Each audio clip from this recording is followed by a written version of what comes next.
Hello, everybody, and welcome to another edition of the Dad Batch Podcast, episode 178, April Fools. I was like, Steven hit the wrong button. What's going on? I was like, did we just Oh join? my God. Oh, yeah. My name is Stevie So Kiggs, and I'm one confused. of your 5 hosts today. And with us, as always, the other Dad Batchers, your space daddies. First up, you know him as the Left Coast Avenger. I know him as Cornholio. It's Luke Yates. What's up, man? Fool me twice, Steven. Fool me twice. How are you, dude? I'm good, man. I'm good. Good. I'm back in the Northwest with all the rain and none of the Cali sun I just had a couple days ago.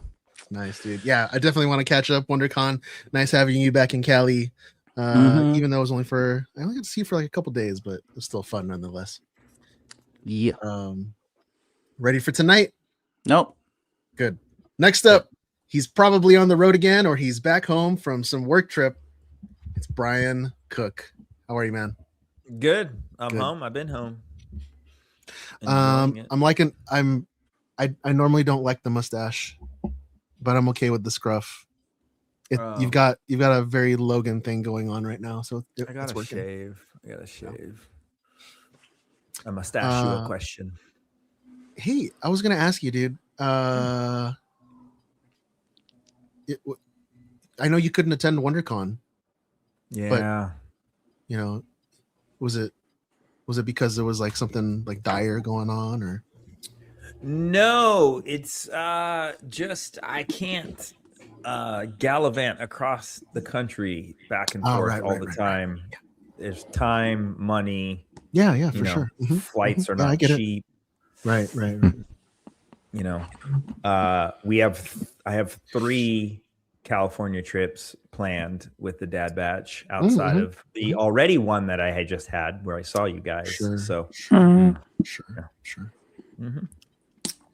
Yep. Gallivanting ain't easy. Yeah. Nope. Flying ain't easy. Playing ain't cheap. Flying ain't cheap. Flying ain't cheap. Well, we missed you. You were there in spirit, kind of. Next up, this is my partner, Fearless Guster. But you can call him Rami Shanaday. What's up, man? Hey. I don't remember Fearless. that one. Yeah, I didn't. That's okay. We didn't make up the list. We're just reading it. Thanks for helping us set up that April Fool's joke. It was No problem. classic dad joke. Someone reminded me this morning that it was April Fool's, and I texted you, and that came together fairly quickly. I think we got a couple people. That's good. Yeah, a couple. All right, and finally, specialty costume manufacturer, painter, Pokemon master. Sure. It's John Rodriguez. How are you? It's John the Mon Rodriguez. How are you, Hey, man? heyo. Good. When are we gonna get dude. some Pokemon John the Mon stickers? Oh, stickies. Maybe some. I don't know. I soon, I guess. Full on cards, man. It'd be cool if it was like a Pokemon card, but then like you could peel it. And it's a sticker. Yeah. Ooh, that would be cool. I had some people ask me about these shirts if they're going to be available at some point, and I said maybe. I said if you want them, maybe shout it at the Dad Batch because I don't really have control of that. Shout at the devil. So I told them, yell at them. Well, Yell at we know we can get printed stuff on the peel for stickers, so we can get stickers and then have it printed on the peel. So you could do that as a them. No, I meant card, shirts. or as a I meant sticker. shirt. Right. No, but I'm saying we could do that as a card, but then have it be a sticker as well. Yeah. Mhm. Yeah. No one asked for that. They asked for shirts, but I like the sticker idea too. I think Steven just asked for it a minute ago. Yeah. Yeah, but What am I? No one. I had people actually message me about the shirt though. So, yeah. Okay. So I do have a question for you guys. I know that probably a couple of you have no idea what Pokemon is, or maybe you're aware, I know what it is. maybe you're aware of it, but you don't know the difference between like a Dragonite and a Lapras. No. Okay. Or- So I want to You broaden. haven't watched Indiana Jones, John. I want Stop. to. I want to broaden the question a little bit. Okay. That's that's in the museum, dude. Belongs in the museum. If you could be any cartoon character from your childhood, any cartoon character from your childhood, Wow. who would it be and why? Is this still my intro? We're moving on. We got a lot of things going, John. We gotta go fast. Cool. I'm good then. Okay, thanks. Cool. I'm doing great. My week Good, was good. good and everything's fine. Thanks. And what kind of cartoon character would you be? Cartoons. All right. I don't know. Superman. Roger Rabbit. I mean, that's How about a Thundercat, dude? Hell yeah. or Thundercat's Ronin pretty Warrior. cool. Oh, a Thunderhawk. Yeah. You guys remember Silverhawk. that? No? I Silver, thought- Silverhawk? That's I, it. I Silverhawk. could have sworn you were gonna say one of those little characters. This not Super Saiyan. Your little crow. Muscle man. Man? Saint Seiya. Saint Oh, yeah. Seiya. Yeah. Oh, I, Saint Seiya. I Yeah, for that's sure cool like too. I thought it was gonna be a wrong layup for you. answer. There's no wrong answer, dude. I initially like Anything- GI Joe or like Transformers like came to mind, but I was like, I'm gonna try to be a little. Let me dig a little Yeah. deeper. You know, Dude, I'm trying to dig deeper. I mean, honestly, I might just go back to Ninja Turtles, dude. They had the most fun. that's true. Sick Casey van. Jones. It's just a All game. right. So I will say if it was me, I always wanted to be Inspector Gadget. Nice. Ooh, okay. Okay, Because that's it good. was like and then he had the helicopter that came out of the hat. Yeah, you could. I was like, I was Go just go like, man, gadget copter. I gotta make that when I'm older. I gotta get one. Silver. What about you, Raimi? I don't know. I'm trying to think, man. Inspector Gadget was a good one. That's a good That call. was a good one. Yeah, I'm just trying to remember like what did I watch? What did I like when I was What was on back then? that little Dude, yeah, Launchpad McQuack from DuckTales. I always liked him. Darkwing Duck. Yeah, Darkwing Duck was sick. Gizmo Duck. Gizmo Duck. Gizmo Duck the- ripped, dude. the With the Trans- unicycle. G.I. Joe were definitely on. Like I mean the old classics like the Warner Brothers and the Hanna-Barbera ones. Like the ones Yosemite like, Sam. Daffy Duck. Yeah, Brian would be Yosemite Sam. like the ones with the the Hanna-Barbera ones where they would all the different characters would all come together and they'd have different cars and they would be like racing each other and you'd be like, where did all these characters get all these cars? And like, why are they racing each other all of a sudden? Like, what does this have to do with anything? All of a sudden, like Yogi Bear's got a car and like, somebody else has a car. Like, then they're just like racing each other all of a sudden. Oh, Oh, but man. then Those ones were always and- fun. And they're all and different you'd cars. always like Yeah, you'd have yeah, this race One with has all an the SUV. cars. like then a you'd always cross country hear the- race and all the cars do all kinds of crazy stuff. One hear has the a Jetsons. buggy. One has Yeah. a van or something. Yeah. All of a sudden one flies. It's just random stuff. Kind of like this little dude, but hmm John. Like that John DeMong. That guy was one of them, I'm sure. John DeMong. yeah, John DeMong. yeah.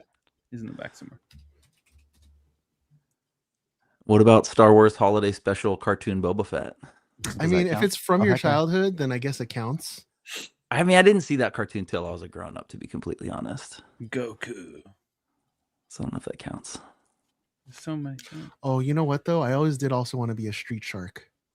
Street Shark, dude. I thought of Biker Mice Ooh, from Mars. Street Shark be was honest with pretty you. good. Do you remember Biker Mice from Mars? Yeah, man. Yeah, of course. They Of had course. motorcycles, dude. Yep. Does anybody remember Mask? Oh yeah, dude. Is that That one For was sure. It's a little before my time, so I would skip it. Yeah, usually. it would be. Mm-hmm. did you say Mhm. Mash? Mask. Mask. Oh. Yeah, it was like a toy line and a cartoon that was like Corvettes, but they would transform into like a secondary transformation of a vehicle, right? Yeah. Raimi, wasn't that kind of it? Like the car, the car had like gullwing doors like a DeLorean, but like so yeah, if the doors opened up, then all of a sudden the car could fly. yeah, Oh, yeah. of course. Oh, Which they is, were like like stuff and you that like would make put your missiles cars on the do wheels when you were or a little kid something. Yeah. anyways. So it's like Flip just to the have the wheels up. cartoon do that. You're like, okay, cool. Yeah. Were they like Totally Timu believable. Transformers? No, No, they those were, were the they were pretty Autobots. cool. Yeah, GoBots. GoBots, GoBots, that's right, yeah, GoBots, GoBots. Yeah, yeah. Oh, That's funny. dude. GoBots.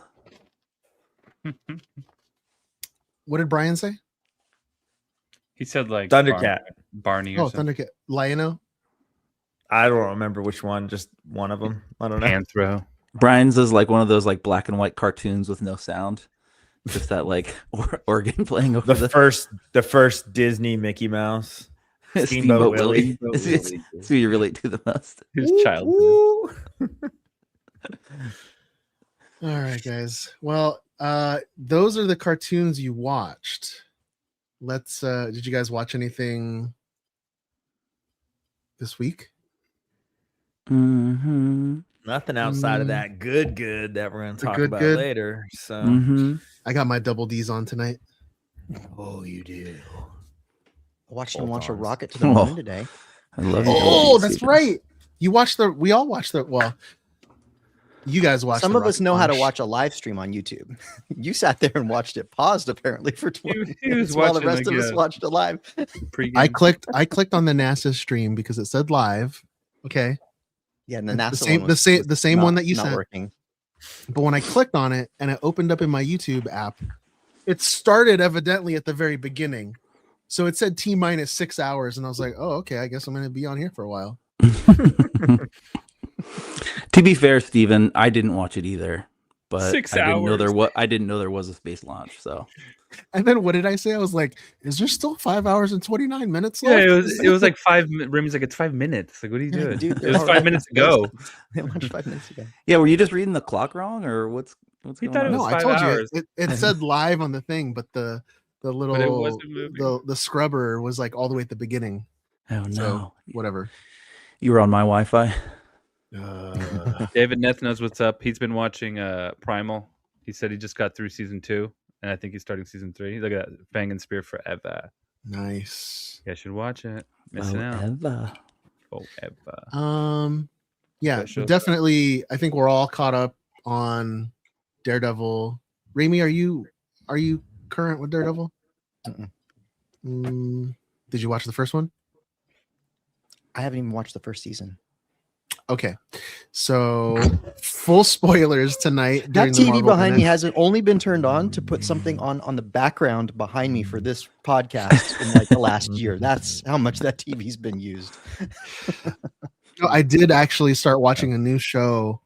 It's on HBO Max. It's called The Pit, and it's starring ER alum Noah Wiley, and he's playing a doctor again. But the crazy thing about this show, do you guys remember that show 24? Yeah. Mhm. Okay. For sure. It was 24 episodes a season, right? Because every episode was an hour. That's Mhm. how the Pit is. It's the person's, you're observing one shift in the ER, and every episode is 1 hour. Ugh. So Okay. there's 9 episodes, or no, there's 12 episodes in the season, and there's no music in the show whatsoever. But all the dialogue, and this is the reason that I love the show, all the dialogue in that show is so accurate. So every medical diagnosis, everything that they're saying in the show is so accurate. They must have had, like, I don't know, the best consultants on, because none of it feels fake. It feels like you're actually in the ER. So highly recommend if you guys are into those type of, like, I guess they're Nope. like mockumentary shows. Like, you know, like The Office was like a documentary, fake documentary. Spinal Tap. Is it a comedy? Oh, okay. No, So, no. Oh, okay. Well, you No. said mockumentary, so but it's So it's like filmed The like it's Office, but filmed not like funny? The Office is what you mean, like just kind of in the moment, live, Yeah. shaky cam, Yeah. kind of like you're there, kind of. Like Yeah. someone's over the doctor's shoulder. Like, oh, Yeah, shit. yeah. Okay. And then there's one guy in the show. He's just like the running gag, even though it's not a comedy. But the running gag is that this student doctor, he has to keep changing his scrubs because he's the one guy in the ER that gets bodily fluids on him like every hour. So it's like blood, it's just like all kinds of That's a stuff. running You hope it's blood. Good lord. Let's see here. Well, that's what I was watching. You guys watched nothing apparently other than Primal. Invincible. Daredevil. Invincible. Show you guys Are you on refuse 4? to watch. Yep. Episode 4? It's amazing. No, the 4th episode was a bit of a filler, but it's also part of the comic, so and it ties into stuff that happens later. So, yeah, you guys should watch it. Another great show. There was a lot of Invincible cosplay. There that I saw. was. I bet because Yeah, the I show did is too. insane. A lot of Bananas. I've What's thought his about name? doing another Omni Man. Mark. Omni-Man. Yeah. A lot of marks There. too. Yeah. Yeah. I saw a couple of the black and blue Mark. The black and blue costumes. suit. Yeah, the black and blue suit. Yeah, that's when. And there were a couple Omni-Mans. Yeah, Steven's right. There were a couple good Omni-Mans. Heck yeah, great show. I guess we can get into the WonderCon recap. Luke, you flew down to Southern California for the weekend and attended WonderCon. Thank you for that. Mhm. Yeah. It was fun hanging out with you. I acted as your Uber driver for a little bit. Mhm. Can you give us, like, I saw your little reel that you posted. It was like, Yeah. Dad, what was WonderCon like?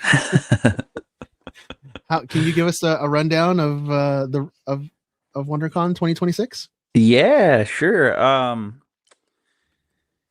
My highlights were like coming down, bringing a costume, doing like a pairing up with like the kind of in-universe costume things that we do if we have 2 or 3 of us or more. So Steven and I had kind of aligned on a idea or like a universe for a costume. And then I kind of flipped it last minute just because I got a little spice running in me, and I decided to like make a costume. I guess I probably started like the week before Comic-Con, like running up to it. And I mean, Yeah. Never well, mind. some you didn't I mean, tell some of it, anyone. I didn't tell you guys. I pulled a Raimi. I kind of left it off the radar for everybody. So that was cool. That was kind of fun to debut that. I was so excited to like spring it on Steven. Like when he picked me up, he was like, "Did you bring Daredevil?" And I was like, And he's like, "What did you bring?" I was like, I just kind of kept humming when he'd ask me. For a second, I thought he didn't bring a costume, so I was a little upset. I was playing it real coy for a minute. But then he and was like, he's like, I brought something in the Kingpin universe. yeah. I was like, wait, what? I started dropping a couple breadcrumbs over the next 24 hours until he showed up to my hotel room that day. We decided to get suited up, which was that Saturday? Yeah, Saturday we suited up. And so I did like a comic style Punisher to accompany Steven, who did the Kingpin. And dude, it was just super fun. Like I had the like total intent of just like shopping around for comics. I remember that show being like super retailer heavy, like comic shop heavy, not like big exhibitor booths where it's just like marketing and people trying to give you like free T-Mobile service for 30 days or whatever. Like it's like small retailers with like comics and cards and all of this like cool stuff and toys. And so I fully had like the plan to like do a little shopping. I met one of my like all-time comic heroes, an artist that I've followed for a super duper long time. Had an amazing interaction with him. He was a writer, or I'm sorry, he was an artist for Ghost Rider for a number of years for Marvel.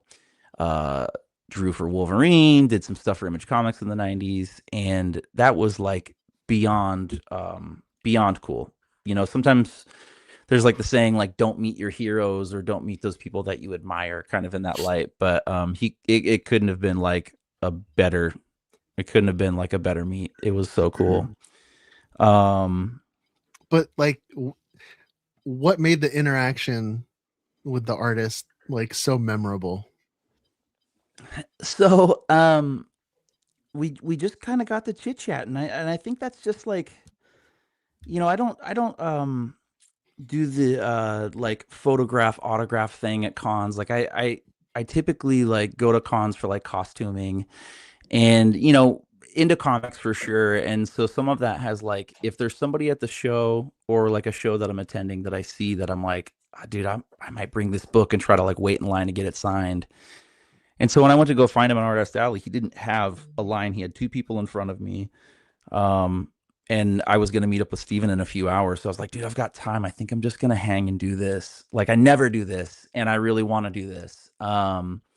So he had like prices for his you know, like signature sketch, full color sketch, commission kind of thing. And I was like, dude, I think I'm gonna like dip in on a little sketch on this Ghost Rider cover that I brought, and just get a signature, and just thought it was going to be a really quick interaction or whatever.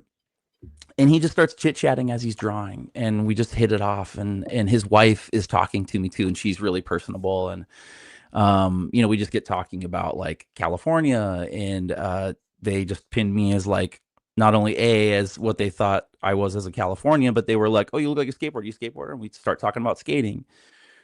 His wife, her brother is like a sponsored skateboarder from California, used to ride for a shoe company that we all know. So we just having this like great personalized interaction, and he's just drawing on this cover a little longer than I anticipated him to draw for. And I was like, whoa, this is awesome. He's like really going for it. And then he flipped over the back of the he finishes the 2 comics that I had signed and then 1 sketched on. And then he's got the bag and the board for the comic. And he's just like, yeah, right. And we're just like talking. And I'm like, dude, you know, I try not to fan on people, but I let him know like how much I respected him, you know, and like what his art meant to me as like inspiration. And he's like, that's so sick. Like, are you an artist? And, you know, like, yeah, the dabble, you know, it's a little bit more design based. But yeah, I got, you know, really into drawing as a kid. And as I'm just chit chatting, he's like just mindlessly drawing on the back of this comic bag, which isn't quite the surface that you would want to draw on, you know, like his handler that was with him and his wife was like, oh, hey, you're drawing on like the bag. That's not going to like really be super conducive to being permanent or smudge off or whatever. And he's like, forget it, you know, and just kind of kept going and just drew this like really dope Ghost Rider picture with his signature, and then wrote WonderCon 2026 on the bag. And dude, it was just epic. It was so cool. And it was a great conversation, man. So not only did he sign the book, but then he drew like a little Ghost Rider sketch on the front, and then flips it over as you're conversing, and then draws a full-size Ghost Rider on the back. Dude, like two like legit pieces from this artist that I truly admire. It was total. I mean, I was floating the rest of the weekend from it. Still kind of am. So that's a once in a life. That's a lifetime. That's a core memory right there. For sure. It is. Yeah. It's gonna stick with me for sure. It was that's great. Awesome, dude. Yeah. You know, one of my favorite things that I love doing at these conventions is meeting people. And I think like WonderCon, there's a set group of people that I see every year. Hey, how are you? It's so good to see you again, you know, et cetera, et cetera. But this year, for some reason, it just felt so like the atmosphere felt so calm. Yeah. And just chill across the board. It didn't matter if you were at the food trucks, in the front area where the water fountain is, the lobby, the exhibit hall. There was just no pressure on anything. Yeah. It felt really chill. I don't know if attendance was down or if they had spread it out. I don't know what they did, but it felt really cool. And I think because of that low pressure atmosphere, we got to interact with so many new fans, and so many new listeners. You know, they would come up to us and be like, "Oh, hey, like, can I take a picture of your costume, whatever?" And they'd be like, "Oh, you're the Dad Batch," and you know this and that. And it was just like those interactions are what made me the most happy. Yeah. And then of course, this all culminated with our panel that we had Saturday night, and seeing new faces in attendance, and then even coming up to the Walking Workbench Q&A. Yeah, dude, totally. That, I mean, like, yes, I was like, that's why we do this. Yeah. There was a gentleman who was I don't know if he was confined to his wheelchair, because I think he stood up, if I remember correctly. He did stand up, yeah. But he primarily sits in his wheelchair, so he's not too mobile. So what he does, his hobby is that he crochets. So he crocheted himself an entire piecemeal Spider-Man outfit. Dude, it was wild. Crochet. It was awesome. And he even had a little Venom symbiote that he could like attach and detach. Rad. On his shoulder. It was super cool.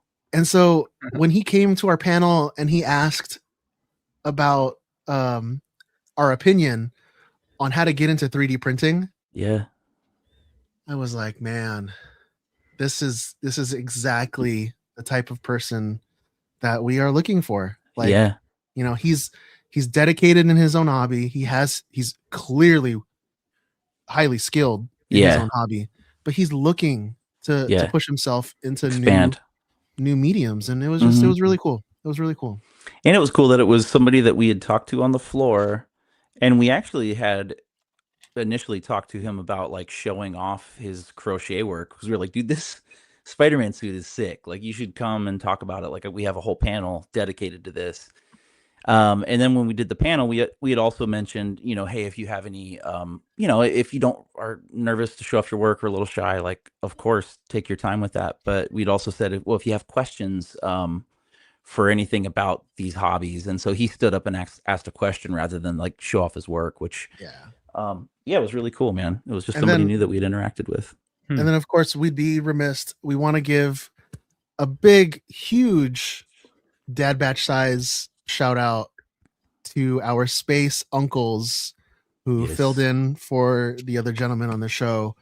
We had Space Uncle David Neth, we had Space Uncle Kiefer Jenkins, and we had Space Uncle Judah Escalante. And what I really loved about it is, since they've all been on our show before, not necessarily live, but they've all been on the show, dude, these guys handled Workbench like a pro. Oh yeah. It was awesome. Yeah. Yeah, boys, thanks. That's you know, awesome. sorry to the audience, some of the audience members, when they walked in and they saw the panel, they were like, am I in the right panel? Yeah.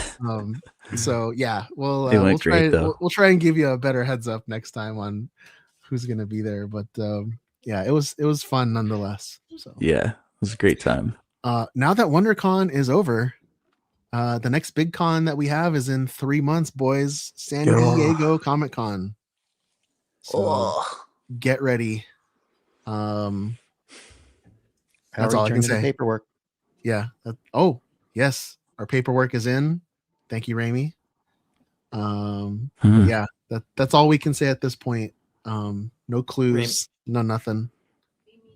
Boy. We're planning on being there. We might be outside, but catch us in the gas lamp. We will for sure be on the floor. We're most likely going to have a panel and some other activities and stuff. So, and group costumed up, of course. And to our listeners, we should let you know, if you've never been to San Diego Comic-Con, if you can't get a badge, it's okay. There's plenty of stuff to do at San Diego Comic-Con that you don't need the badge for. So if you're on the fence, definitely come down to San Diego this July and come hang out. Let's go. We're coming up to 30 minutes, so I'm gonna skip the box office top 5. Not much changed on it. Project Hail Mary is just killing it. I do want to go see that. My wife wants to go see it too. I want to see my that wife. We just haven't had a chance to go break away and watch it. We were talking to a few people who were well read in the book Project Hail Mary, and those people said that the movie was very true to the book and took very few artistic liberties. So cool. They were happy with it. Nice. I should also mention that if you were trying to go to the shop.dadbatch.com store, it's officially locked. It is vaulted. So thank you to all those faithful customers who got their orders in March, because they got some pretty good merch. Now, to be fair, there is going to be some pretty good merch launching I think this Friday, or is it next Friday? Let me see here. The launch date is April 10. So that would be next Friday. So stay tuned to our social media to get some little previews and hints. We actually showed off a lot of it at the WonderCon panel. We did show off a lot of it at WonderCon. Yeah. Brian's new shirt went over very swimmingly with the audience. That was a big hit for sure. That was a big hit. That one was a big hit. And John's was a big hit. Yeah. Just went out for some smokes and never came back. We touched John's on was a that. big hit. It's not Yeah. the one that you're wearing, John, but the other one Mhm. that has Hunter. Oh yeah. Yeah. Yeah. People were Blah, blah, blah. clapping on that one for Yeah, sure. yeah, that got some claps for sure. You got clapped on, all right. Yeah. Oh yeah. So Yeah.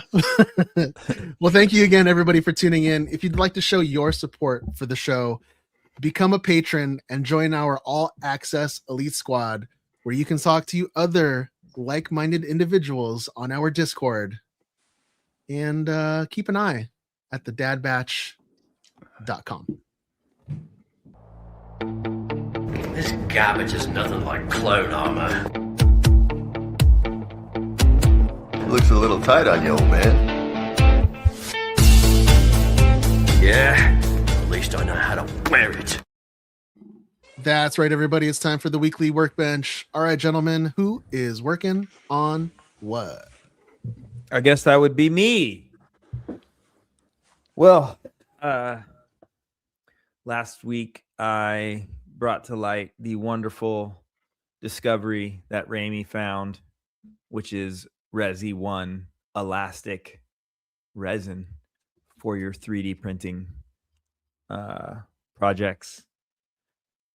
I still am so amazed by this stuff. I have Deadpool's baby knife that I have finished. It's still, there's some glue drying in here, so I can't get crazy with it, but it is rubber and it is fully 3D printed on an Elegoo Mars Pro 2 that John got for me many moons ago. Thank you, John. But this thing is, this stuff is insane. I discovered, I think last time we were talking about, like, can you sand it? Yes. And it actually sands quite nicely. So I had to fuse a couple pieces together, and which I used resin to fuse them together too. I just brushed a little bit on, held them together, and got them in the sun. But this product's just insane.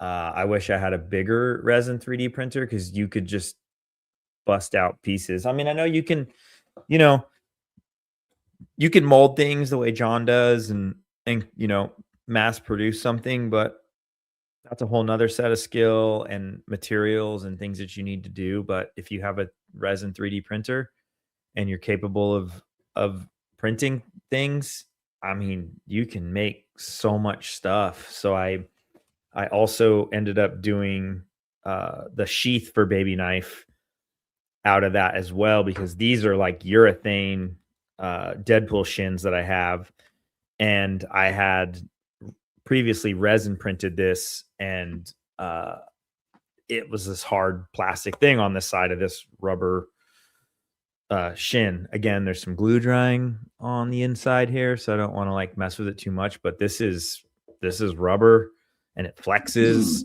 So I'm again completely blown away by that product. I think they've mainly been like kind of in the RC world and the dental world, which we talked about last time, which is still haven't quite figured that part out yet. They're printing gums or something. No, dude. Like when people have to get like dentures or implants, so like they'll make a mold of their teeth, and then the negative space will be what they fill in with the implant or something. Got it. Okay, that makes sense then. Yeah. But yeah, I mean, the stuff's incredible. And then I've been working on some IG heads. What do we call these? IG heads. IG heads, like the heads, yeah.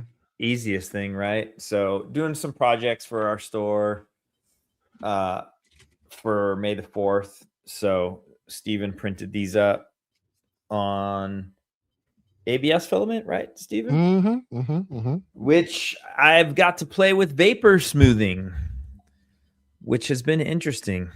That is a new thing that I've never done. And for anyone that doesn't know what vapor smoothing is, it only works on ABS filament, if I'm correct. Am I correct on that one, Ramey or Steven?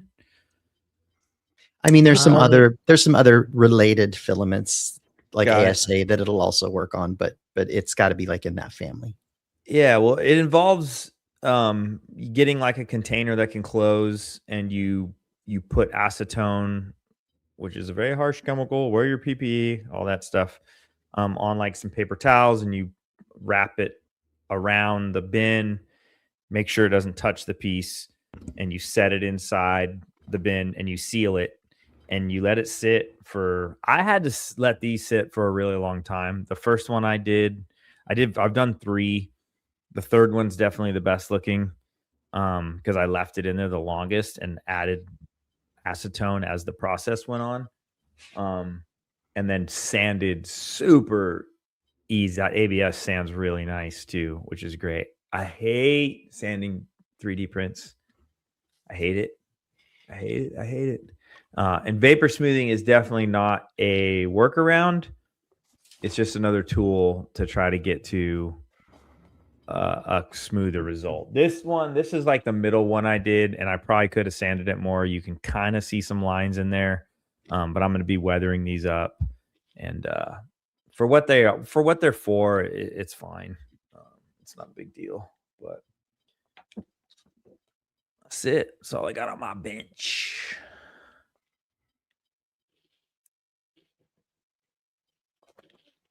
All right.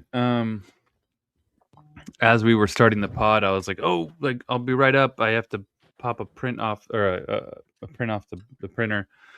Brian had just sent me these files for these little daggies, this little dagger. You're welcome. Well, it's not for me; it's for you. You're welcome. No, it's you didn't. Okay, the one that says you're welcome failed. No, that one failed. Yeah, sorry. That So, was yeah. the joke. Yeah, I missed that. Sorry. So for the audio folks, I'm holding one of these little daggers that you see in the new season of Daredevil Born Again. You see someone using them.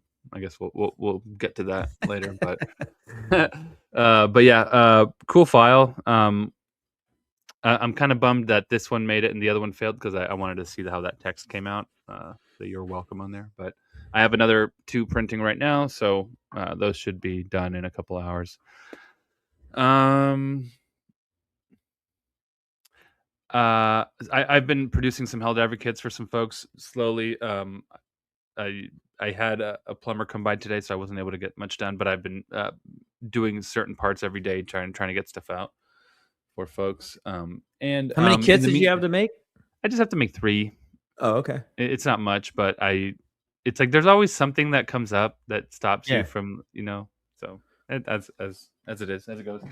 I also while I was making some kits last week, it was 4 total. I already sent one out, but in the meantime, while like resin's curing and stuff, I had this resin cast sort of Fennec Shand top helmet piece, and I was like, I'm gonna just play with this and make it a little like a Denizen cap.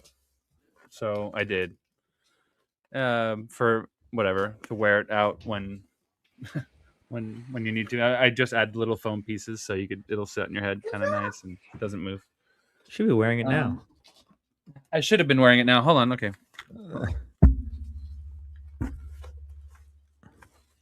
Hell yeah. Oh, that's cool. That's sick, cool? dude. Yeah, Yeah. that's cool. It's like a miner's cap, sort of. Yeah, Yeah. Like yeah. So Working in the spice mine. 60 mine. 60 mines, dude. Anyway, so yeah, that was just for fun. I was trying to get folks to grab one of those because they're cool. You could probably do a million different variations of something like that. So yeah. Also, no Cyclops updates. I hit up White Shoe. I'm like, hey guys, like if you have any updates, if you have any photos you want to share, like I'd love to share them with. I'd love to share them and maybe get other people hyped to buy the costume, whatever. Like let me, and also like I'd love to see what's being done with my costume. And they're like, oh, okay, cool. And then that was it. They never sent me anything. So, so nothing there, nothing on Cyclops.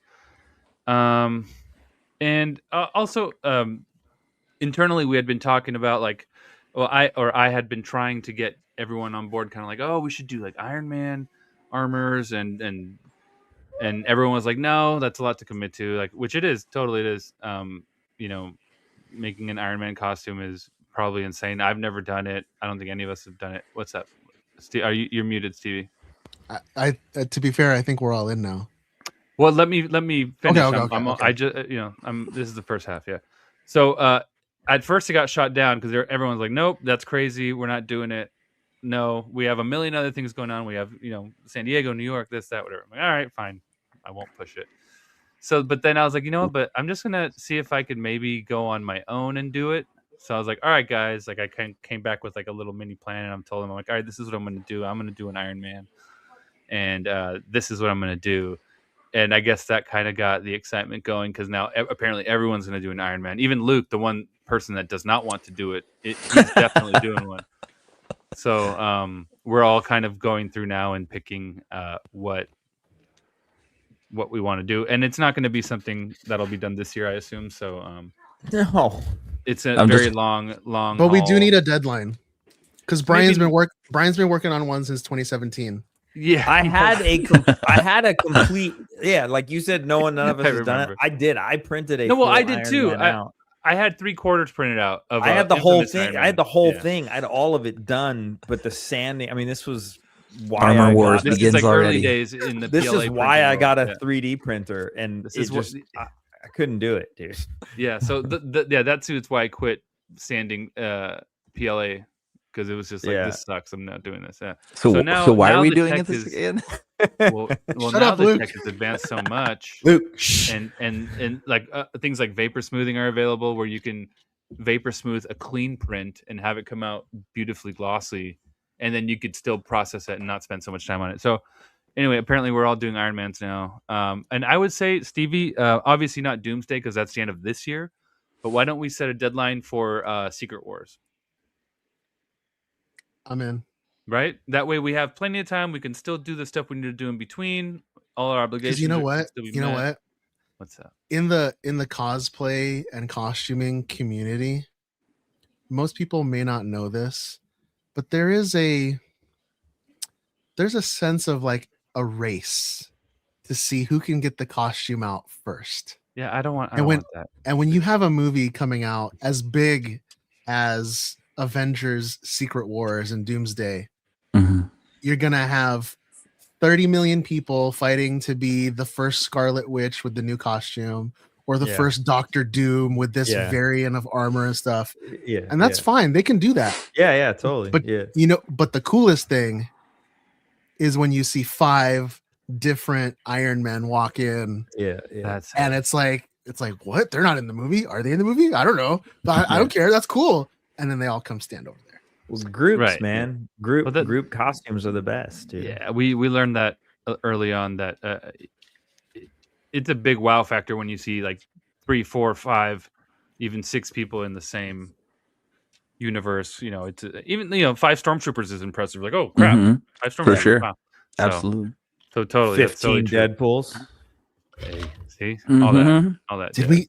Was that the I think final we had like count? 17. No, I think Oh, we had we had more. There's a little 17. more. Yeah. 17, yeah. But anyway, so that's happening. I got some files for the one I'm doing. I don't know if we're gonna share that or not. I think we We're want counting, John. Just so you know, we're counting on you because if you don't move forward on this project, if you fizzle out, we all fizzle out. No. So We're tethered to you. So I'm trying to make money's tight for everyone, as we know. So I've been reaching out to friends and trying to see if a company might sponsor this. So I'm trying to see if we can trying to see if I can do this in a sponsored build type of way. DO3D, I hit them up and they were kind enough to provide me with some files for a costume that's pretty intricate and and I'm not going to be resin printing this costume, obviously. So I'm trying to see. I reached out to a few of the filament brand printer companies to see if they'd be interested in literally. I'm not asking for anything other than like one printer to print the things on, And I have a buddy who works for a filament company, or that is associated with a filament company, who said he would also sponsor the build. So I was like, well, if we can get everything on board, I want to document it, do like some sort of segment for the Dad Batch, where it's like the weekly build or the weekly log or something. Where are we now? Here we are. The I weekly. think Yeah, it it'd be might cool. fun. What's that? Like almost like a weekly workbench. Kind of like a weekly workbench, but for a long haul specific project. Yeah. That Yeah. I'm not even sure I'll be able.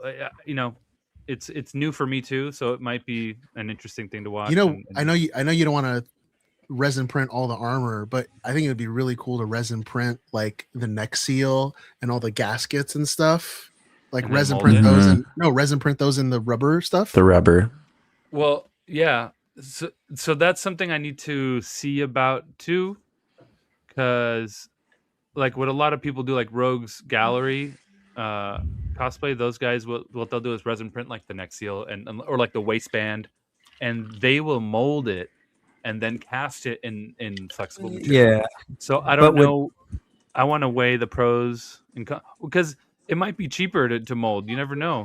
What if you get 10 failures on that resin, or I gotta weigh the pros and cons. I'm not against printing that stuff. I'm not against it at all. But yeah, I would like to see.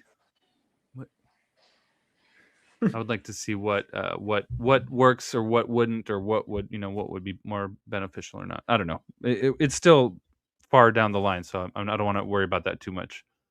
But there are options at least. So that's that. I think that's it. I don't have much else going on unless I'm zoning out, but I think that's it.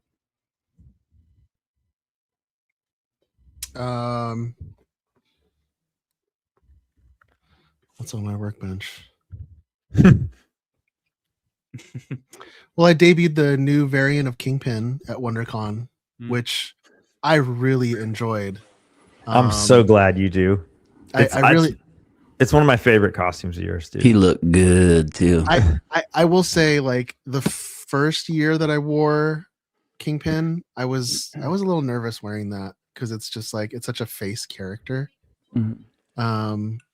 Then I wore it again in New York, and I'm sure the person at Marvel was just blowing smoke up my butt, but they gave me the positive encouragement that actually still carries to this day. Hell yeah. Yeah, I don't think they were blowing smoke, dude. You look and really then- good in your costume. and then wearing a third version of the costume with the wool overcoat, it's just So like, sick, dude. was I hot? Yes. Actually, it was so funny because we were walking up the sidewalk, and there was a Mugatu from Zoolander, Yeah. and he was behind us, and he goes, "That Kingpin, so hot right now, so hot." It was so good, dude. You're His all, why, delivery yes, was, I am. You his guys should have delivery was filmed that. amazing. And I'm like Should've sweating down. Okay, anyway. But yeah, that was fun. So I'm actually paying more attention now to all the different Wilson Variations. Fisk, the Wilson Heck yeah. Fisk wardrobe, and I think I want to continue that. I mean, because if anything, it's just more stuff I can wear to work or whatever. It's Yeah. all like nice clothing that you can just wear also. And it's casual too, dude. You're chilling. And dude, a long trench coat like that is sick, dude. Yeah.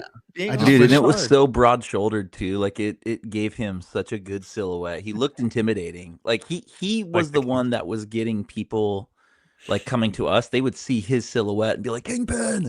And he had the cane. And dude, he just Oh, he there just was caught that. everybody's attention, man. There I'm was that telling one you. guy who was like, "Kingpin, can I get a picture?" I was like, "Sure." And I look over at Luke and I was like, "Hey, Pun, come over here." And the guy was like, "No." Yeah. He's like, "Go back, No. go back there." Yeah. Most people would co-sign for like the pun standing next to him on most of the photos, and this guy's like, nah. Just the Nah, Kingpin. bro. It was Good so on that. sick. Um, It was so good. other than Crushed that, it, only dude. obviously, yes, big thing on my workbench. So Oh, I don't. are you I gonna don't know if- share? Are you sharing Yeah, that? I don't know if I Yeah. did mention it before on a previous pod Yeah. that I was looking into getting Mhm. the car. Oh. Dude, he got it. So the car is in the garage. Yes, dude. It in the process of being torn down and dismantled. Are you in the garage also with the car? In Yeah. the doghouse. Yeah, Oh, on the no. couch in the garage. So my son and we're going through it. Honestly, like seeing how he reacts to just like, oh, this is off kilter this way, and oh, this is like, why is this not lined up accurately here? And Mhm. seeing his attention to things that should have precision, Details. Yeah.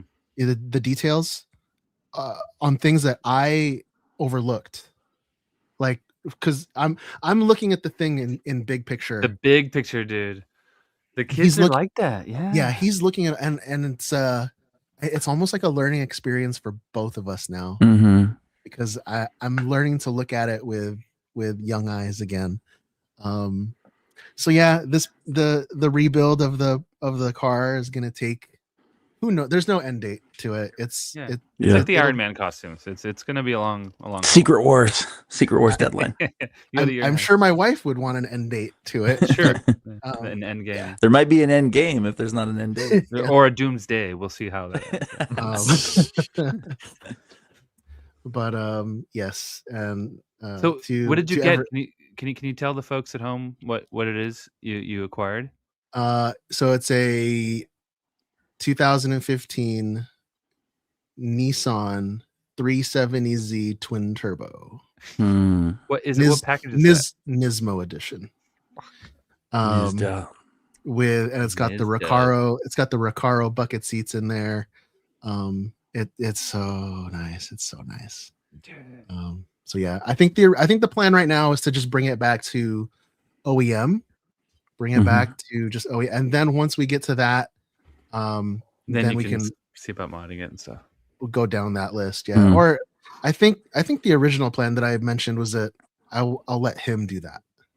Yeah, So just we'll- restore it and then let we'll- him mod it. Yeah, we'll do the That's a good- restoration together, and then when it's his, who knows? Like 30 years from now, they might have some like, this is the digital hydrometer turbo turbine that goes in here, and it adds 5,000 horsepower. Or something. I don't know. 21.2 gigawatts. Yeah, it runs on trash. They'll fly. garbage. But yeah, and Congrats. so Dude, to the, that's awesome. to the people who helped, who you are. Thank you, forever indebted. Hopefully not forever. But yeah, we'll take care of that. And yeah, that's it on my workbench. I think that John, like what you were saying with the Iron Man thing. Yeah. I don't think I'll talk about the car every week, No. but maybe if there's like, Big uh, updates or a something. big update or whatever. Yeah, I'll milestones. bring that up. I do have a project that's that I'm working on for like a weekly thing, similar to Iron Man that Mm. I think I would like to document. document because it lines up with our I'm telling you, listeners. man. Yeah, let's do it. It's a good idea. Yeah, that is it for me. Stoked for you, dude. I'm so stoked for you. Mhm. Like the record show, I've been slowly working on an Iron Man for some time. You painted the helmet. Yeah, for me, You John. have. I That's- did. Yeah, You had to that's do right. zero talking to talk me into doing this because I was No. already- Yeah. Okay. That's why I figured. I'm like, everyone said I'm already no. on this boat. Everyone said no. If I just say I'm going to do it, and I kind of just throw myself at it, and I know you're already convinced, and so I figured everyone else would jump on. So the plan worked. Sorry, Luke. Ramey's like, I've been working on one, and here it is. And, Yeah, and here's the Yeah. whole suit. I think it's morphs into it. I've got one arm and like half the chest printed, and then I got obviously sidetracked as I always do. Well, but can we'll I get can I ask you, Ramy? Like, Mhm. are you printing it in ABS? Just yes, 3D it's format? all ABS. So far, it's all ABS. Yep. Mm. But it's still a heavy costume Mm-hmm. because it's still armor and it's still plastic. Yep. So like by the end of it, how much do you think it'll weigh? I don't know, but obviously it's not going to be so heavy that I can't move at all in it. Like and if it is heavy, that's okay because I'm doing slow, the yeah. Iron Man Mark 1. Mhm. it's the You one that want he it to built feel in a heavy. cave out of a bunch of scraps, right? Like, so if it is difficult for me to move around in because it's heavy, that'll only make it work better. Mhm. Because method I- actor we have here. like It's I like, it's want it actually to heavy. be difficult to move around in, and like because he's wearing like a welding suit in underneath Yeah. it, and like so if it's hard to move around in because it's heavy, relatively speaking, that's even better. So Yeah. Raimi's gonna be like clonk, clonk, Yeah. clonk. yeah, so Yeah. that'll be fine. It'd be sick if we could pull this off. Yeah, I mean, can we? Yes. Should we? No. Yes. Double yes. Uh-oh. all right. Come on. Loud noises while I do this Uh-oh. Velcro for a second here. So, Luke, I was Uh-huh. thinking while he's unbuckling that, you should Yeah. do the version where he's just where he has the arm and the leg. It's just the arm and the leg. You know? Oh, dude. Yeah, where that's it's like not a just bad the idea. exoskeleton. You know, so Mhm. like, so you don't really have to make armor. Anyway, go ahead. Can I just go as like Happy Hogan or something? No. No. Actually, maybe. You can be the Go- robot arm, and we'll just Ma- call you Dummy. Yeah. Just the green like The dunce jumpsuit, cap. the green onesie. So, All right. Raimi, Um, let's see what you got. so this is so I showed you guys the gauntlet last week for Maul, which was what started the Resi 1 resin stuff, right, guys? I needed to be able to put something flexible onto the leather pieces. Well, this is the belt.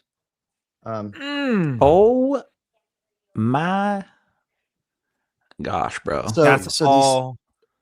these pieces are so not all of them. Okay. The small ones that are going to be in the front, these little You've little been guys in the front. busy. Those ones are not resin, but they didn't need to be. They're small enough that they didn't need to be, and Yeah, they've actually got stuff going on in them. So, but these side pieces, Oh. and I had to model all this because like none of this exists, and the details and like the Clone Wars season 7 Maul was different. He didn't have as much detail. They've obviously invested in the models and stuff. So like these pieces were just He's the basically main like character now. yeah. So like they added all this detail. What? Like none of this was there in season 7. So they added all of this. Hold on a second. The Are model. you going for CRL in this? No, I don't care. No, I don't know. No, probably Because I not. mean, it's like it's detailed enough At that this point, yeah. And you know me, I don't care about that. well, So- he'll take photos and then submit them, and if they happen to pass, they will. I'm sure. yeah, exactly. So Does and that then have these a things- plug? Come and on, then- let's see it. And then these, and then It's a these, I saw USB the charger. wire. so I plugged Oh, it in. Oh my Dude. god! What the hell? Your Dude. belt lights up. So That's there's wires- insane. there's wires going away. That Um, is insane. And so my chemistry experiment of the week on this was I needed translucent yellow and translucent white. Now they make transparent yellow and they Mm. don't make translucent white that I could find, at least not in the resin that I like. So I was able to get transparent yellow, and then you just scuff it with, you sand it, and that basically yeah, you turns diffuse it it. into Mhm. translucent. So that was fine, diffused it. And then I mixed white and transparent and just clear. I mixed half and half, white and clear. Yeah.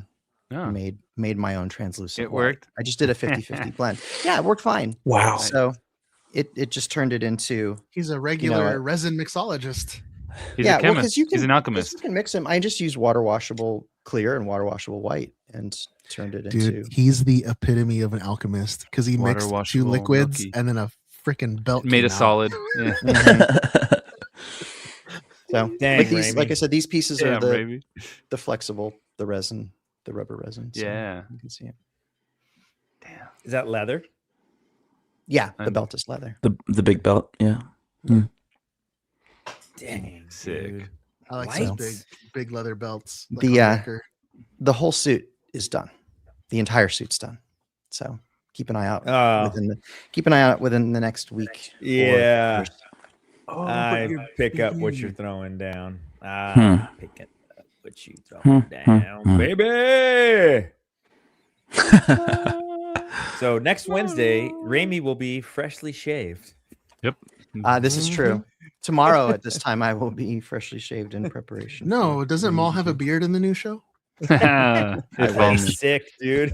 I Raimi'd be wish like, because "Oh, please." I need the beard back for space diving out, so I have 5 weeks after this weekend to Ah, no grow it back. problem. That's plenty of time. Yeah, it'll be fine. It won't quite be back to this length, but it'll be back good enough. So that's it. Dang, dude. That's so. Raimi should go last every time. Dude, I was just Yeah. gonna say I would like Yeah. to file a Your motion turn, officially to Cornholio. start going Yeah. before Raimi because I always Yeah. have to go after him. Do you have And I'm like, suggestion I box printed a is- Pokemon character. It's so cool. Suggestion box is on the way out, Luke. Yeah, I'm gonna make a T-shirt out of that suggestion box. And then I can have something to talk about. Well, yeah. I mean, I mentioned it earlier, but I did build a new costume last week. I utilized, just because it was short on time, foam, EVA foam, as my friend for the build. It looks so good, dude. It looked real Yeah. good. Hey, thanks, man. Yeah, it was fun. The Punisher, like the angle I wanted to take was comic style mixed with a little bit more like detail you might see in the shows or the movies or something like that, but still with the aesthetic of what we see traditionally in the comics, like some of the white accents. Like I didn't go full white boots. I had a white glove, but it was like a shorter glove. It wasn't like a full blown like white gauntlet. The teeth that I made for the skull were EVA foam pouches. So they had like this tall, skinny, kind of almost like a clip pouch, but they were just like tall, skinny, so they fit the silhouette of the Punisher's teeth on the chest. One of the other things too I did with the actual like skull armor, and I wish I had it here. I actually shipped a bunch of stuff home rather than like carry it on. And I don't know if that ended up being like cheaper or not. I guess that probably didn't, but I just didn't want to have to like deal with another bag. Oh, there we go. Well, look at Brian. Wow, thanks for the assist, buddy. Yeah, so there were some cool So detail good. lines that I did with it. I kind of, again, like wanted to like modernize it a little bit or make it kind of a hybrid between like what I picture with like comics and more of like those paneling lines you might see of something out of the MCU. So I took some liberties with the design, weathered it, dirty down some acrylic black wash stuff. The jumpsuit I had worked really well. Like I had an existing jumpsuit. I have all of those pouches every which way, every other color.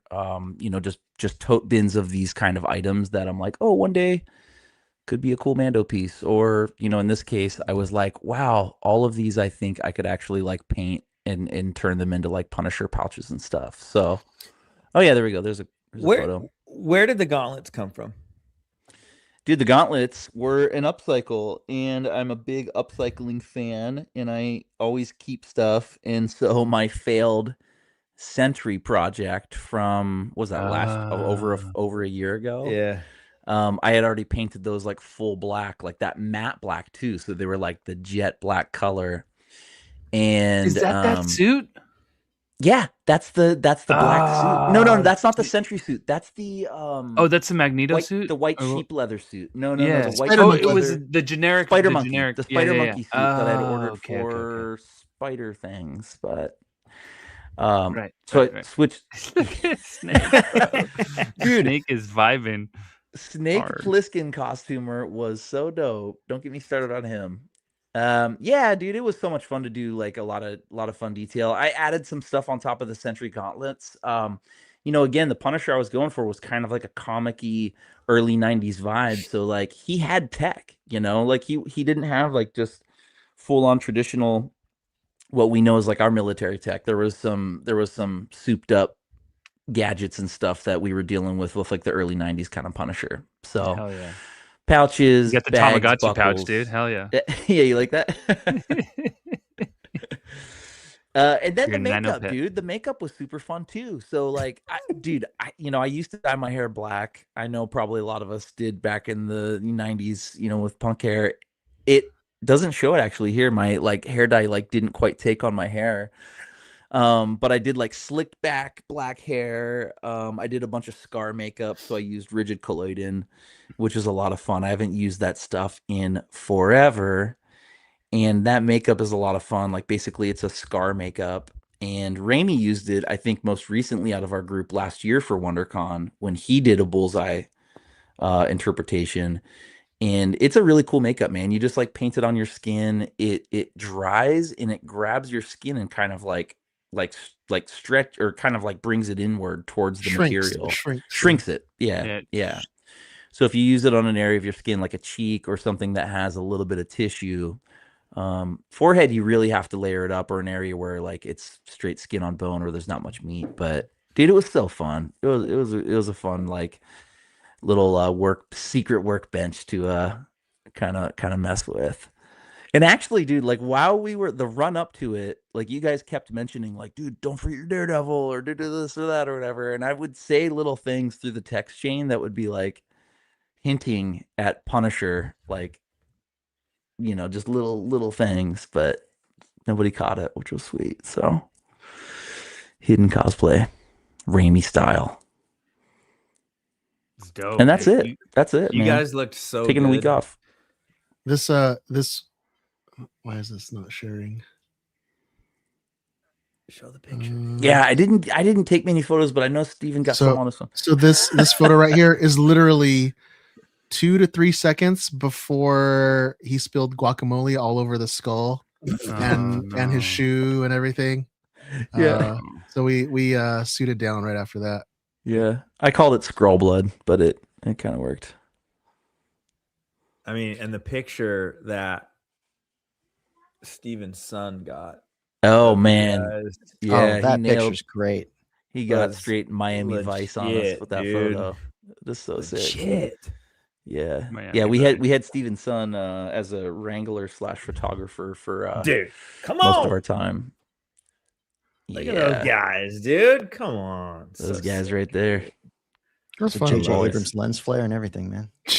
Totally. Get that boy a camera. All right, guys. Hey, Raimi. Hey, Steven. We're being hailed. This encryption's new. This might take a while. All right. The news is literally all mall. That's the only Star Wars stuff that they're putting out right now. So hope you guys don't mind. We got a new TV spot that I really like. So we're going to play that. And we're going to talk about that because there's some interesting, I love the dialogue on this is great. So just listen to the dialogue as we go through this. You have been replaced.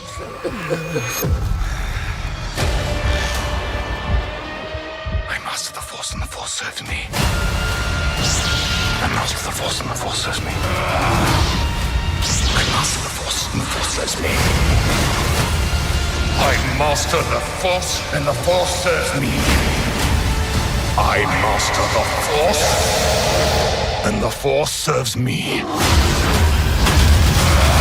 Maul Shadow Lord, streaming April 6th, only on Disney Plus. Dude. Man, that's so good. I master the What the Force heck? and the Force serves me. That's like I'm one with the Force and the Force is with It's me. the literal polar opposite of Chirrut's mantra, which is Oh my such a gosh. good contrast. It's Nice, so good. nice throwback. It's so good. They're cooking.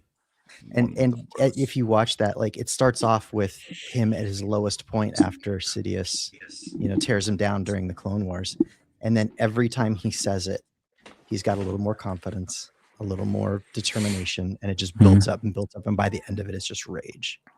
So good. So go out and watch that clip like a dozen times before next Monday. So I guess we should also say that we are doing mall reviews starting next week. So the show drops Sunday night, midnight Pacific, 3 a.m.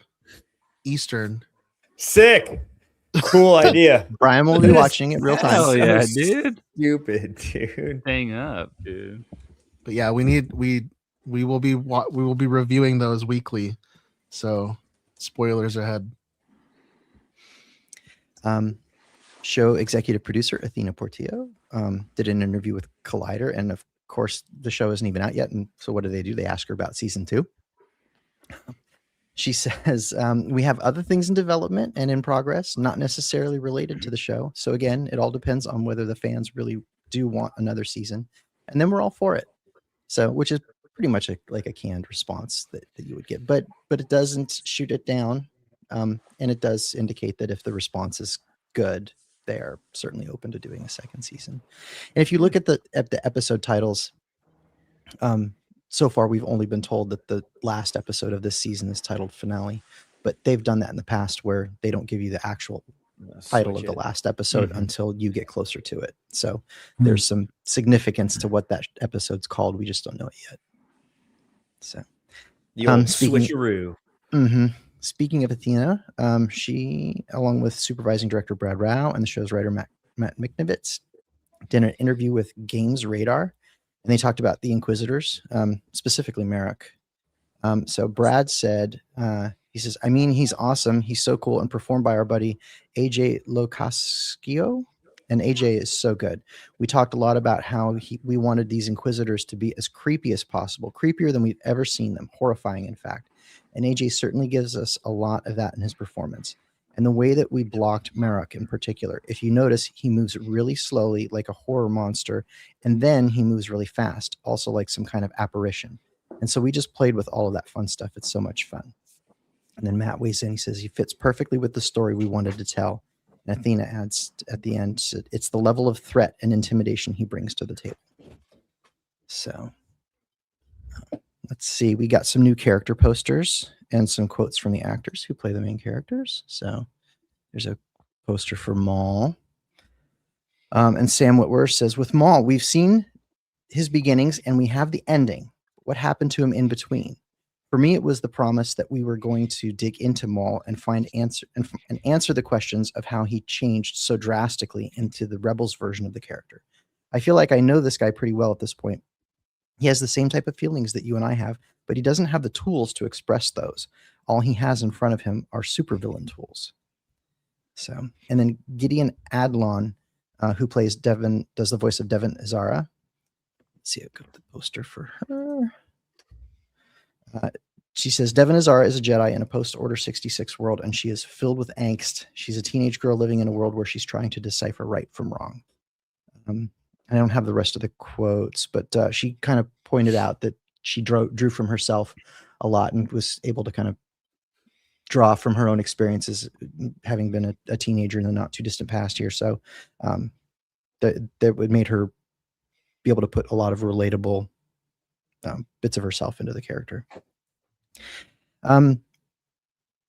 LFL's been quietly kind of changing some of the verbiage around the timeline of the show. So originally it was thought that the show was 1 year after Order 66, but now they've been changing how they talk about it in all their official write-ups and talk tracks. And they've clarified, saying it's now officially 3 years after the rise of the Empire, according to the official articles on StarWars.com.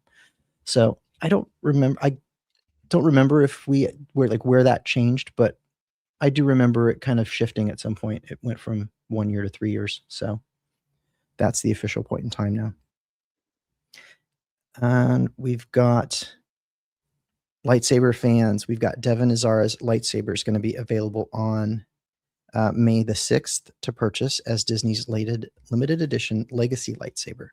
So this one's going to be limited to 3,000 units worldwide. It includes a numbered card inside the box with a quote from Azara from the show. Comes in the special box, includes a lithograph that shows Devin and Maul. Let's see. So there's the little card, the lithograph. I've got another picture of the lithograph. There's a better picture of the lithograph. The box is cool. Yeah, the box is pretty neat. But I like the saber. It's got leather on it. Have we ever seen a saber that has leather on the hilt? John, do you know? Other than maybe somebody's custom. Likely. I mean, no, not in canon, probably. I mean, Jason can probably chime in. I can't think of one with leather. I know there's like wood and there's other materials, but yeah. I mean, is that part of the hilt design, or is that like the sheath, like the holster? No, that's part of her hilt. That's how she. That's in the animation that she's got leather on her hilt. Okay, sick. Yeah, I mean, why not? Yeah, no, I think it's cool. I love that we're finally seeing something like that. Yeah, I like it too. So, the description for this says it's leather-like or synthetic leather. It's not real leather on the one that they're selling Disney. So, this is going to be available on 8 a.m. Pacific time on April 6th, and it'll be available at DisneyStore.com, Walt Disney World Resort, and Disneyland Resort all at the same time. Ain't playing. Show comes out, Saber comes out. Same day. Yeah. Now Wow. keep in Yeah. mind this is one of their legacy sabers. Which now, Steven, are these legacy ones? Are they the ones that are like super thick? Also, or are these? Oh, these are designed these a I are little mean, bit look better? at These that are- thing, dude. these are referred to in the community as burritos. Yeah, so that's gonna be like super thick compared to like. I was gonna the say, sabers we used what does it but- look like in the show, like that? Because I'm sure that it's got to be a little thinner.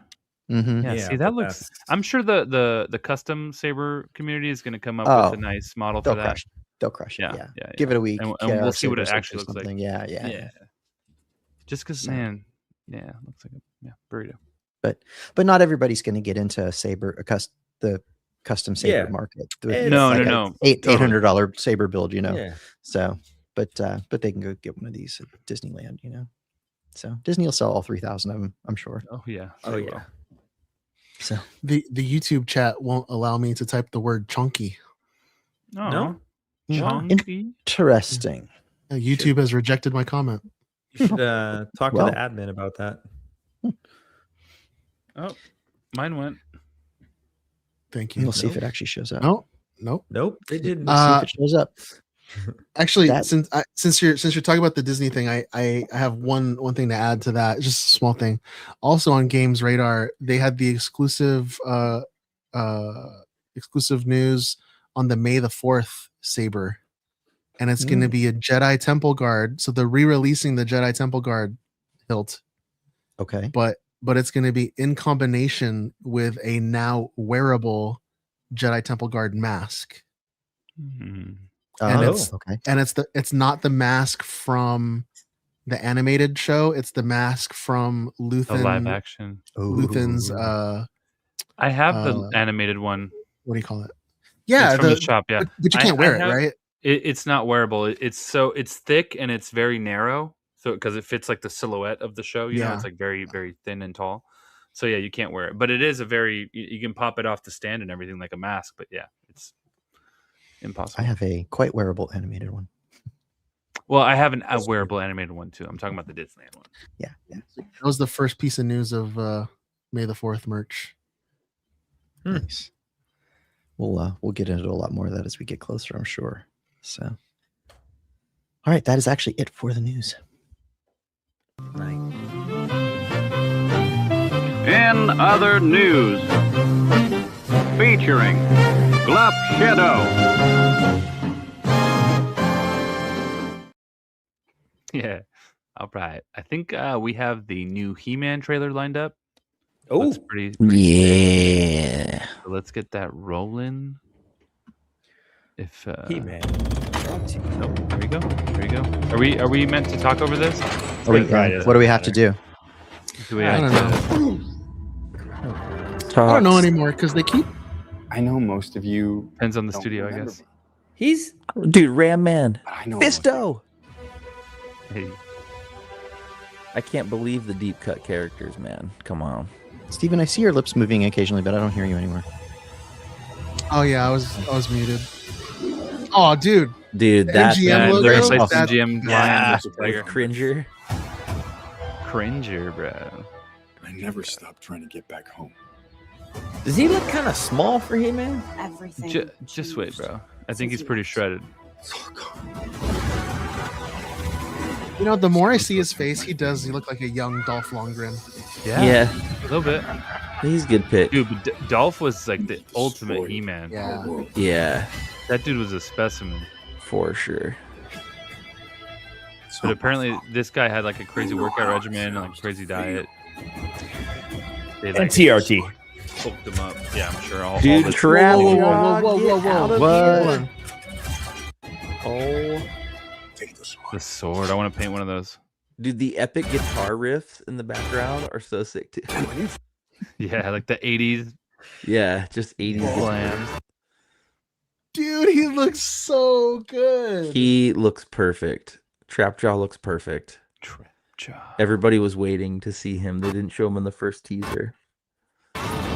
Oh, That's your chance to stand tall.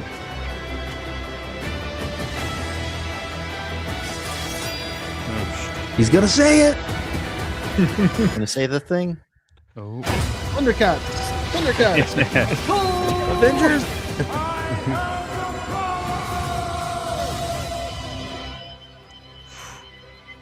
You got the power. Dude, Snake Mountain, get out of here. Quake in my shadow. Oh, wait. Quake. We should let me turn it up because this is the first time we hear Skeletor's Happy Yeah. to voice. finally hear Jared Leto's real voice. Yeah. The universe shall quake in my shadow. This is my home. I'm gonna. Dude, Man at Arms looks good. But I can't do it without you. Somebody wants to brawl. I need to Dude, the bring bass. woman or whatever that is.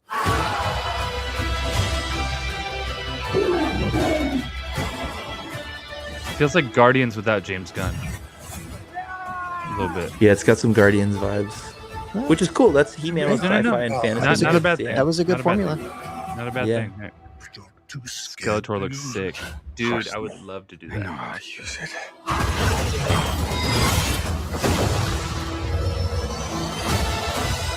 Luke, you should do He-Man.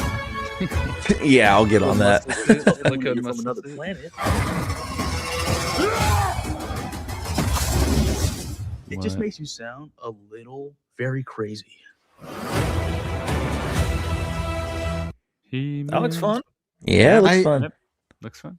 I don't know. I think the internet ruined me because every time I see Skeletor now, all I hear is "Till we meet again," and then he like runs away. Yeah, He-Man. Yeah, all the things. Yeah.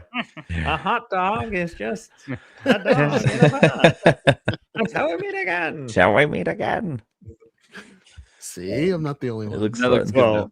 Looks I really always fun. think of the other one of He-Man when it's is it to the Four Non-Blonde song or whatever? Oh yeah. Take deep Oh, it's like Yeah. yeah. breath. And I cry. The early internet days. Oof. Are we doing He-Man costumes? No. Dude, all right, let's go. Put him behind the Iron Man costumes. Call in Lord of the Skeletor. Rings. Better get a TRT sponsor, buddy. Can I be Ram? I want to be Ram Man. Of course you do. Ram Man. And Luke will be Man at Arms, so you can both ram it out. Oh my god. That's cool. What else? Do we have anything Oh, else that's on fun. the? Yeah, that looks like another fun movie. Lobo. Jason Momoa looks hyped. I know that's his Dude. like dream role. So. Yeah, dude. There's not a better casting than that, I think. We're for sure getting demonetized with that soundtrack. Yeah. We talked. Yeah. Dude, that was good. That was real good.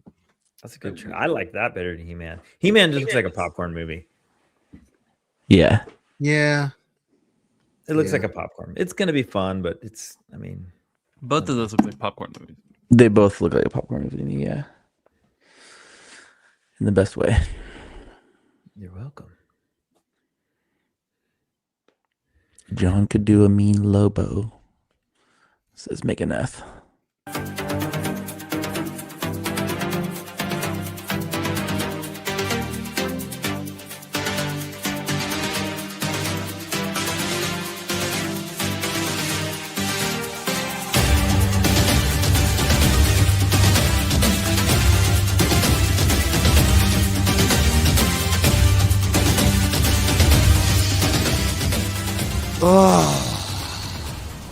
I'm touching myself tonight.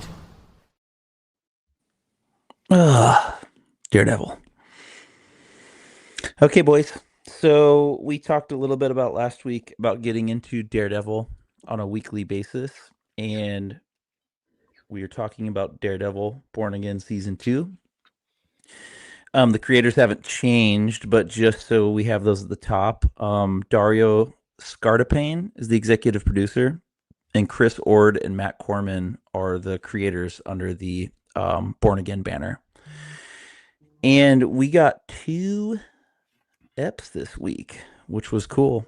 And we mentioned that last week, right? That's to balance out the timeline to line up with the Punisher special at the end of this season. So I think that's why we got 2 this week, if I'm if I'm remembering that right.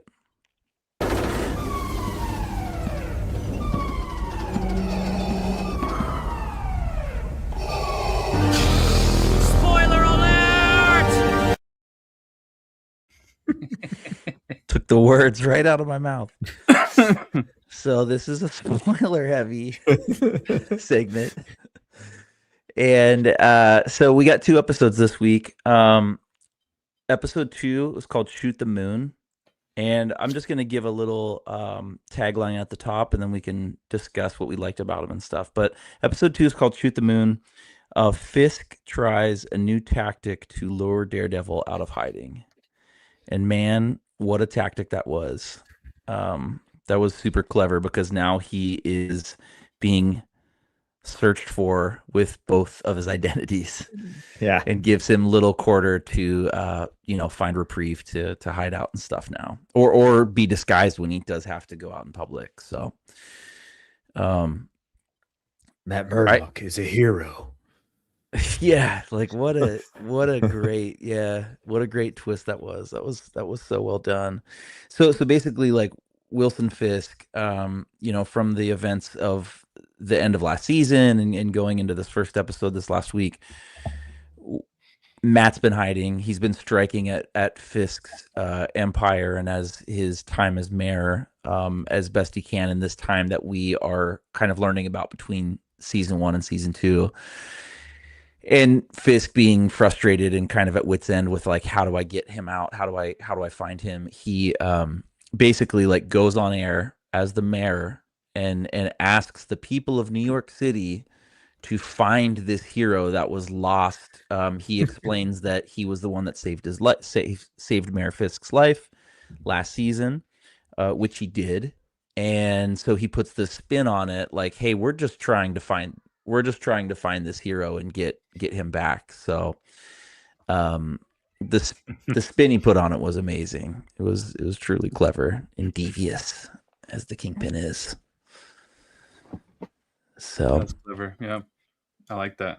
They're like, he saved my life, and he like smiled. He's like, all right. Hey, like everyone, we need to find him. All the attention's on him now. He's like, oh crap! Like as all that stuff's coming out, Karen's like, okay, we got to hide you. Like we got to get you out of here.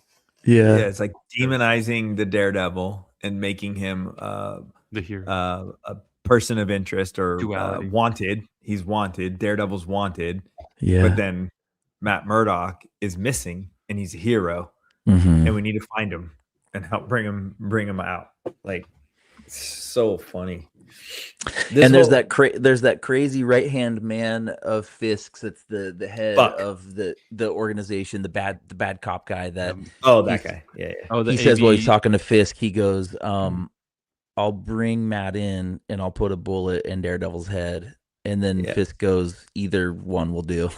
Yeah, he's just like any means possible. I need this guy, Yeah, and it's just you can tell there's like an air of desperation with the Kingpin, because what we saw in the first episode of season 2 was that to some degree Daredevil was responsible for this large weapons shipment that was coming into the New York harbor, into this port that the Kingpin has kind of cordoned off as his own with a side business dealing as the mayor.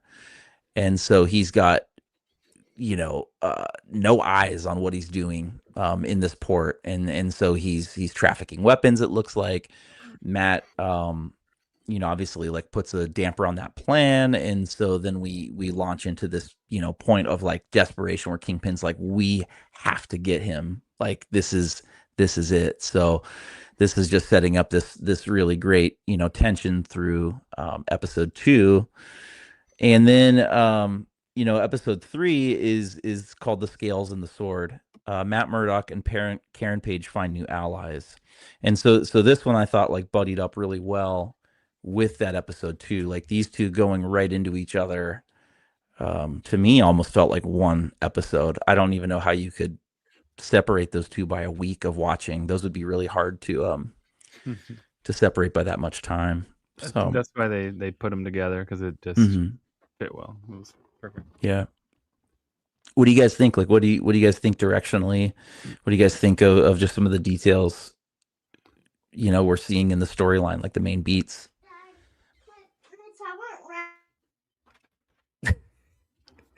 Kids craziness. Man, this show, I can't. I mean, the Netflix series I loved so much. It was so gritty and raw, and I guess more like real world like the whole feeling was like very real world, and they did it last season with Daredevil, and they're doing it even more this season. It's just got a little bit more of some superhero sprinkle on it. Definitely. Yeah. The way they fight, the camera angles. I mean, I talked about this last time. The camera angles, the cinematography, the little like really showing like Daredevil, like how he hears things and how he senses things, like just little things like a chain rattling or like the watch ticking, and how everything kind of does that comic like blur, like when he's feeling something, how everything like blurs.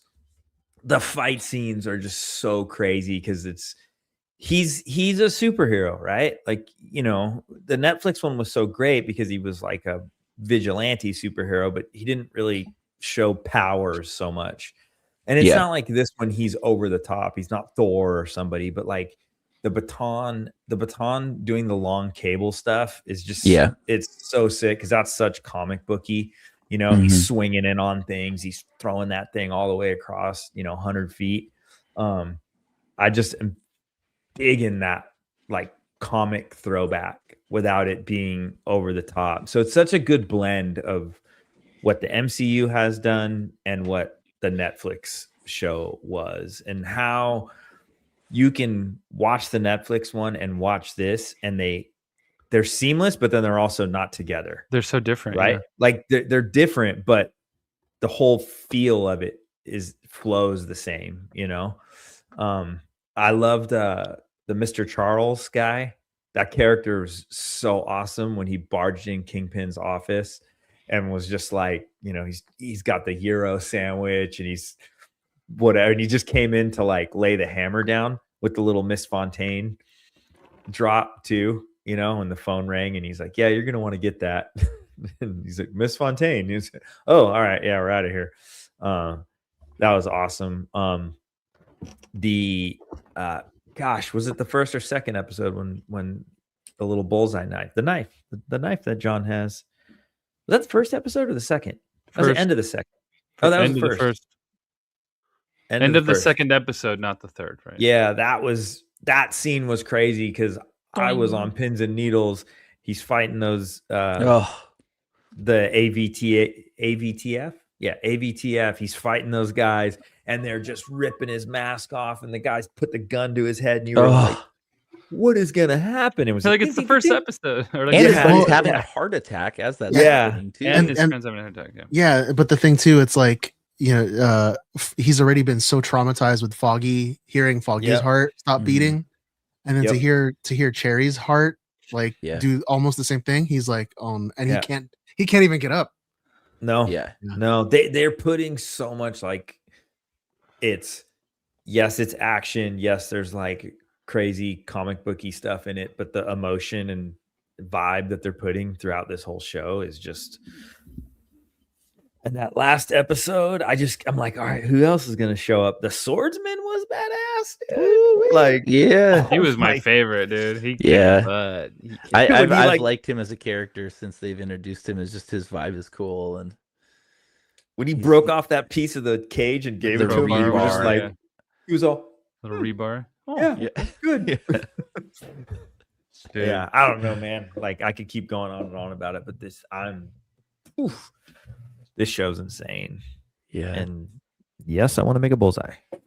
Ooh, baby. That little glimpse you had of him, I was like, that's sick, dude.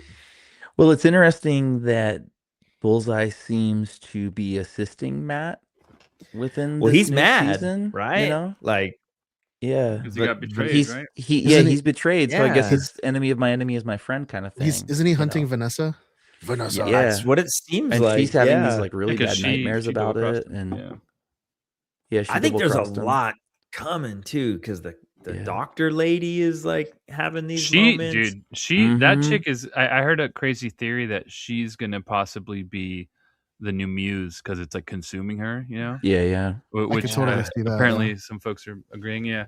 And while it's on me, I want to say some of my favorite parts so far, especially these last 2 episodes, were all the comic book angles that they were throwing out. Like, for example, when he's stuck in that underwater, when he's stuck on the boat and he's underwater and he's like, oh crap, and the water's filling up, and so that angle, it's the like overhead shot. Yeah, it's like where he's looking down. He's looking down, below and him. then he just dives in, like, or not dives, but he That's goes a feet cover, first. isn't it? It's so that's something, dude. Because I was like, that's a comic book, like that. I've that seen angle that drawn or something. Yeah, something. It was like I'm like, that's a panel right there. Yeah. Boom, and I've been seeing a lot of that. It's also when he's in that like in Fisk's lair where he's freeing the people from the cages, and the bad cops are coming in, they're fighting, and there's smoke and all these like these moves that he's doing are so comic book, dude. Like, so 100%. Like the kick, and he'll do like a gainer or something, like, and like, oh man, or dude, where he shoot that same scene where the rebar comes out of the smoke and stabs that dude. Yeah, it goes right. And through then his the chest, baton shoots out and pulls that guy, and he's like, ah, and it pulls him back through into the smoke. Right? Yeah. Oh, dude. it's so All good. They're of doing those those my favorite crazy things where he'll swing the baton and throw it, and you can see the rope, the cable from it, like all through, like flowing through the air, like such a comic book style. Then John, on that point too, those like covers, it might have been in the beginning of episode 3 where he was standing on top of the building, like crouched down, and he's got that black suit on, and he was just sitting there, and you could see the city backdrop behind him. That was like just all of that. I think they're kicking butt, man. Yeah, the choreography is really good. I John, feel what do you stepped it up? What do you think the daughter of White Tiger?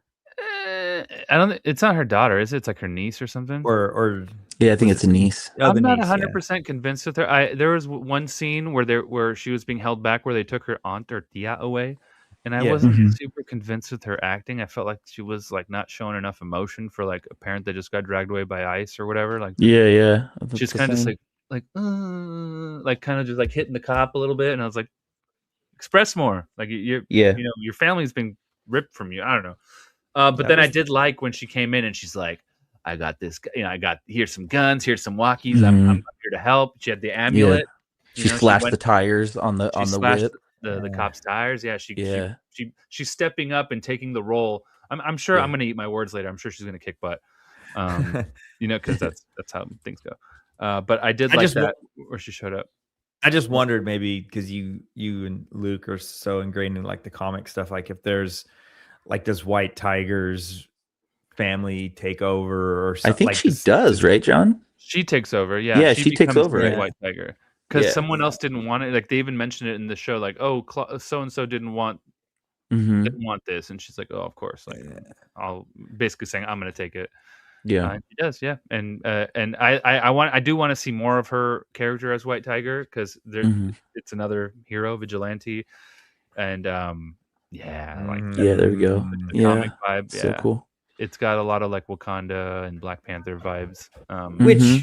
Which maybe they're just kind of calling back to it in a subtle way. Yeah. By having her be a part of it, Yeah. I don't think she'll be super prominent, but I'm sure she'll be important for what's happening at that moment in this season. I'm sure she's going to and also I'm really stoked on Bullseye. The actor, like everyone, as everyone has been saying, just the perfect casting. The dude is on the money, even his looks and his mannerisms, and he's able to like express certain things where you're like, this guy looks crazy, man. Like he looks like the real deal. And I'm hoping, and there's a lot of theories about him. Like he's kind of got the blue suit going on now, like that vigilante blue suit. I would love to see him come in as a Hawkeye replacement. A hot guy? Hawk. Well, he's already that. So. Oh, Hawkeye. Do you know what we're talking about, Steven? Hawk Tua? This is a Marvel segment, not a Hot Boys segment. We're talking about Marvel characters. So yeah, Hawkeye. Since the whole drama with the actual Hawkeye actor, Jeremy Renner. You know, Yeah. I was actually looking at that because in the comics, Hawkeye. Hot guy. So easy. Hot guy. Bullseye pretends to be Hawkeye. Yeah. So that he could kill, I think it's Sentry's wife. Yeah. Well, that's one of many. And we do horrible have a things he Sentry does. now. I'm sure there's one. Yeah. Yeah, no, but there's several. Yeah, so they might find a way to implant that to replace Hawkeye, and also maybe tie in some classic stories that you might want to see where he betrays certain people and they have to like kind of forgive him or whatever. I think it would fit. Marvel would find a way to make that fit, I think. And it would be a cool way to keep the Hawkeye character relevant and in the MCU, because it would be kind of random if he just wasn't there anymore. Well, and think about this too. They could use that as a bridge to introducing a more comic accurate Hawkeye costume. Yeah. Yeah. Like the one from What If? Yeah. Stop. Or I guess the one. I mean, you know it, Steven.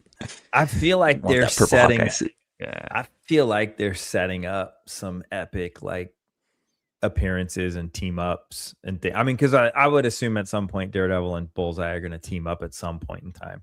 I mean, because basically Kingpin's going after every single vigilante in the city. Yeah. So, and with the Punisher thing coming up after this, like you're going to get last ep. There's going to be a little Frank's going to show up and be like, where the hell you been? Like. I also love that they name drop him. Like, oh, do you think he's alive? Do you think he's dead? Yeah. Like I'm sure he's good. Like, we'll see him soon. I'm sure. It's like, yeah. He's just out. They literally were like, he's just out killing bad guys while we are trying to do this crazy thing, you know? And they're like, oh, that's so Frank. Frank does. Frank's doing what Frank does. Yeah. How was that? How was that when they were, that was Frank's old lair, right? Where him and Paige met up with him when they were fighting those AVTF guys, and Daredevil pulled the gun up and flashed the light on him, and he kind of smiled. Yeah, and you were like, "Is he gonna shoot him?" Then they shot in the air, right? Like, dude, that was so. And then just like cracked him. Just started cracking him. It was so good. I was like, "Is he gonna start killing That people?" was funny. Paige, dude, Paige came out swinging this episode. Yeah, too. totally. Training. Yep. Yeah. She's like, I kidnapped a cop. Let's talk some Kingpin. So what do we got? I love how they are like laying the crumbs and the foundation that Kingpin is not happy with being the governor and the mayor. And it's like Steven, what are you talking about? Like he was like all over this and smiling about getting Matt Murdock, and there's a part when I think it was in episode 1 when he has to deal with Mr. Charles about the stuff with the port, right? Like he's not allowed to run the ships there or whatever. Mr. Charles comes in and by order of Allegra de Fontaine, he clears everything, right? And then in the second episode, he's still having to deal with this problem of the Red Hook port. And then by episode 3, when all the prisoners are let go, and then he blows up the ship and all this stuff, he's having to deal with so much like stuff with this legal stuff. He's just legalness that he doesn't have to deal with as a criminal. Like Vanessa at one point is having the conversation with him like, is this everything that we can control? And he's like, hey, what else is there? And I think based on the Spider-Man trailer, we know that he doesn't stay in office. I believe the showrunner has already stated that the season 2 will conclude his time as mayor. So like what does Fisk become after Daredevil Born Again season 2, right? there was a presidential run that he did in the comics that he failed. He didn't become president. There was a whole thing that when he was mayor, he actually started looking into like mutant powers because he wanted to like modify himself to be more powerful. Yeah. You know, there's like so many things that he can jump off to. She kind of says it too, where she's what you said, you know, where she's like, what other worlds are there to conquer? You know, or yeah, how many worlds that can you conquer? He gets that like, glisten in his enough. eyes, and he like starts smiling, right? Yeah, it's like there's and not I don't enough think worlds for him to I don't think conquer. he likes answering to people like the governor. Like he's Of so used course to being not. the kingpin, making Yeah. the decisions. Like if somebody pisses him off, he squeezes their head. Yeah. And now he's having to deal with like politics and Yeah. all that BS. So yeah, I'm really excited to see what they do with his character. I'm also excited to see. We know that Jessica Jones is coming. She was in the trailer. We still haven't seen her. I'm hoping that if they bring her in, I'm hoping they bring in Luke Cage and that'd be amazing. Iron Fist. Yeah. What else? There was the oh goodness, when I think it was episode 3, the fight scene in the cages. Yeah. Okay. So first of all, I was like, hey, where's Frank? Because wasn't he in the cage last time we saw him? Yeah, but didn't he escape? He escaped. We assume he escapes because he breaks that guy's hands when he comes up close to the cage. Okay. So that's gonna lead into, and that's why he's off doing whatever. Yeah, doing his thing. Yeah. But man, the way they shot the quote unquote one shot fight scene in the cages was just like straight out of a comic book. Yeah. Yep. The way that the camera is like well, first of all, like you know, they have the most famous one shot hallway fight scene in Daredevil season 1. Then they really like took it up a notch in Born Again season 1 when he was fighting Bullseye going up the building. Yeah. This one you can clearly tell that there's cuts. There's cuts, and you can tell when they throw an AVTF guy in front of the camera, and then like, okay, that's the cut. Yeah.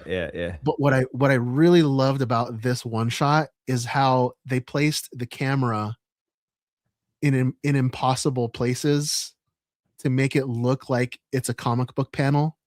So instead of just the camera being at the end of the hallway, the camera is almost attached to the end of Daredevil's Billy Club. And it's like following as it hits the different people. And I was just like, I had never seen anything like that done in I don't think ever in anything. It was like a weapon POV. Yeah. It was interesting. I just thought that was the coolest thing. So yeah, I'm just excited to see what they bring and how they tie everything together. Do you think it's gonna come to a moment where Kingpin's assistant, the deputy mayor, has to deal with his friend, the reporter, who's secretly doing the New York, remember, I love you. Yeah, I was wondering who was going to be under the mask. It's BB. I mean, I'm surprised it was BB, to be honest. I think for sure BB is going to live, and I think unfortunately Deputy Mayor is going to die. I mean, Buck laid it on him hard at the end of that episode. Yeah. He was like, "Where's the leak? You're gonna handle it, right?" Like, I almost feel like he's gonna die to protect BB. I feel like he's gonna have this like kind of like he loves her.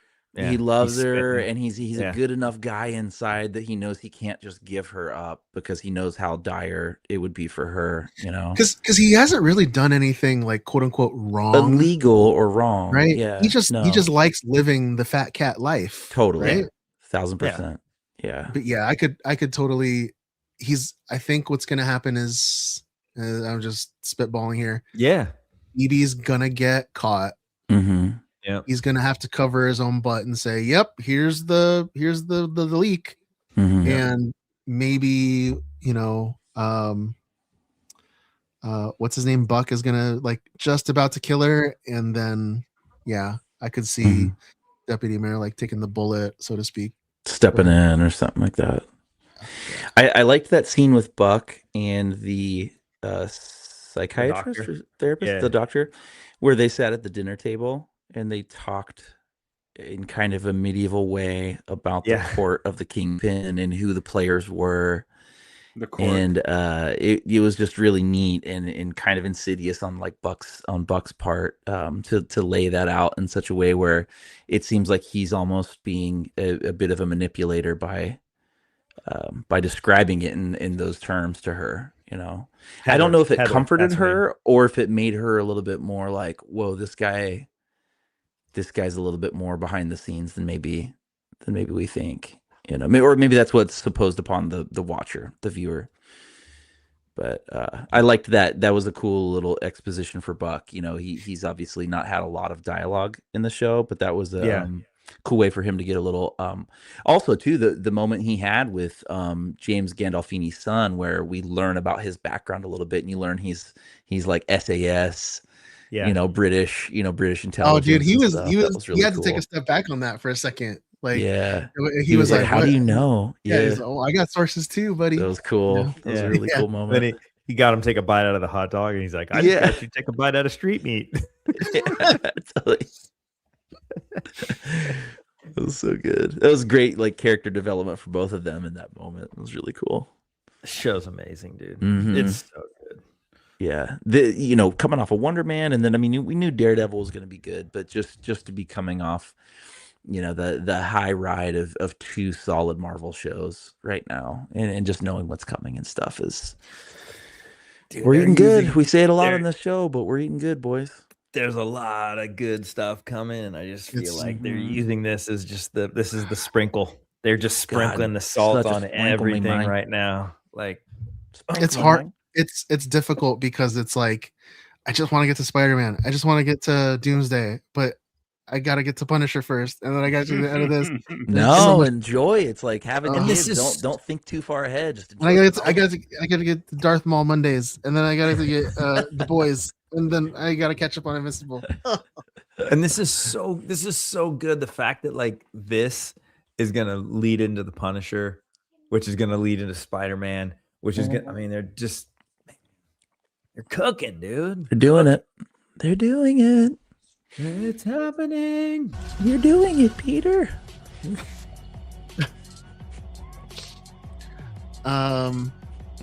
Do you guys know?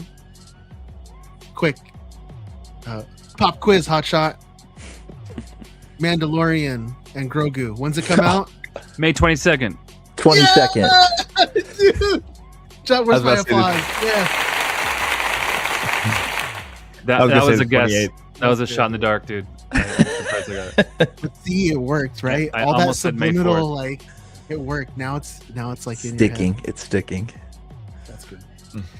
I think that's going to do it for us today. If you enjoyed listening, feed that algorithm and leave a 5-star review on your podcast app.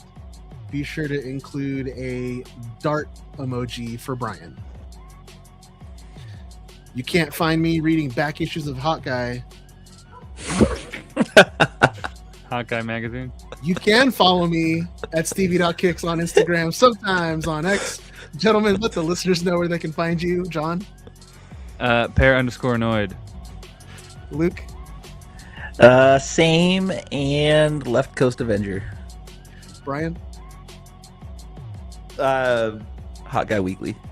Yeah, I don't. Sithing ain't Whoa. easy. With the purple costume. Raimi. thedadbatch.com. Awesome. Thank you again to our Suit Up patrons, our executive producers. And thank you again for listening to episode 178 of the Dad Batch podcast. Remember, the store is closed April 10. Watch the social media because we're going to be dropping all that new merch little by little so you can see it. Be sure to tune in next week for episode 179. And until next time, enjoy your spice responsibly.